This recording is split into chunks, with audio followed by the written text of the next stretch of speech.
देखिए, जब भी संपत्ति की बातें होती हैं तो लोगों के जहन में अलग अलग बातें आती हैं, जैसे कि पिता की संपत्ति में पुत्री का क्या क्लेम हो सकता है, पति की संपत्ति पर पत्नी का क्या क्लेम हो सकता है। और अभी रिसेंटली मेरे पास बहुत से ऐसे डीएम आए जिसमें कि कुछ लोगों ने मुझसे पूछा कि पत्नी की संपत्ति में पति का क्या क्लेम हो सकता है।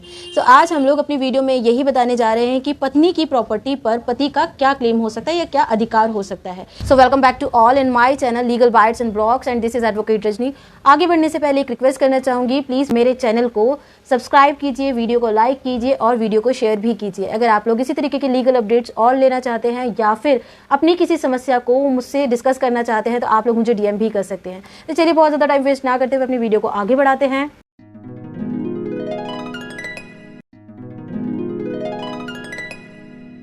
तो देखिए, अगर हम बात करते हैं कि क्या किसी पति का अपनी पत्नी की संपत्ति पर क्लेम हो सकता है या पति अपनी पत्नी की संपत्ति पर क्लेम कर सकता है, तो देखिए, पत्नी अपनी कमाई के साथ साथ अलग अलग सोर्सेज से अपनी प्रॉपर्टी अर्जित करती है।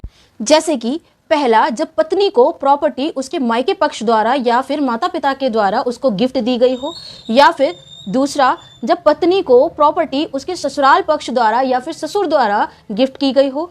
तीसरा, जब वह अपनी स्वयं की कमाई से प्रॉपर्टी को परचेज करती है।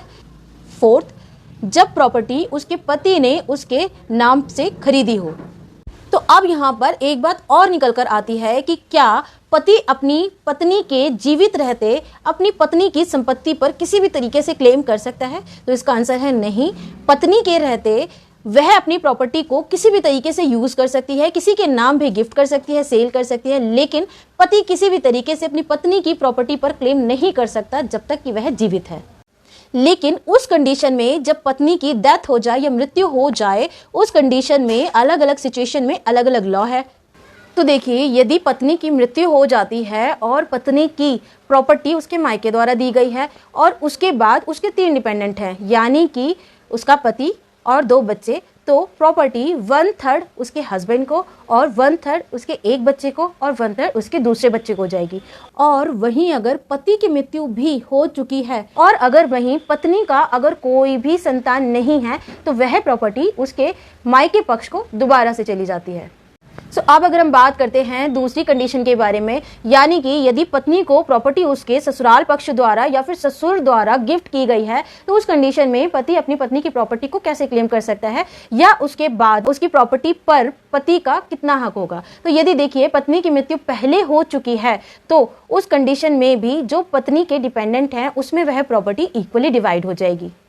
और यदि पत्नी की मृत्यु के बाद अगर पति की मृत्यु हो जाती है तो उसका भी शेयर उसके बच्चों को चला जाता है। अब अगर हम बात करते हैं तीसरी कंडीशन की, कि यानी कि अगर संपत्ति या प्रॉपर्टी पत्नी की खुद की कमाई से परचेज की गई है तो पति का उस संपत्ति पर कितना हक होगा। तो देखिए, अगर पत्नी की मृत्यु हो गई है या डेथ हो गई है तो उसकी वह प्रॉपर्टी उसके डिपेंडेंट में इक्वली डिवाइड हो जाएगी, कि यानी कि जितने भी उसके बच्चे हैं और पति में वह संपत्ति इक्वली डिवाइड हो जाएगी। अब अगर हम बात करते हैं अपनी नेक्स्ट कंडीशन की, यानी कि फोर्थ कंडीशन की, कि जब पति अपनी पत्नी के नाम प्रॉपर्टी खरीदता है तो उस कंडीशन में क्या पति अपनी प्रॉपर्टी पर क्लेम कर सकता है। तो देखिए, अगर उसकी पत्नी जीवित है तो वह उस प्रॉपर्टी को किसी भी तरीके से यूज कर सकती है क्योंकि प्रॉपर्टी का टाइटल उसके नाम है।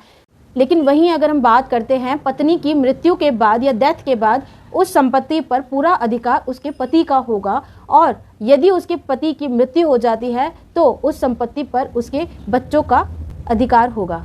अब यहाँ पर एक कंडीशन और आती है कि यदि दंपति ने कोई बच्चा अडॉप्ट किया हुआ है तो उसका संपत्ति पर कितना अधिकार होगा।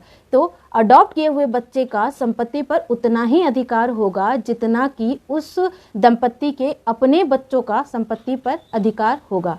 अगर इन्फॉर्मेशन अच्छी लगी है तो वीडियो को लाइक कीजिए, hit the subscribe button and the bell icon for more legal updates. Thank you.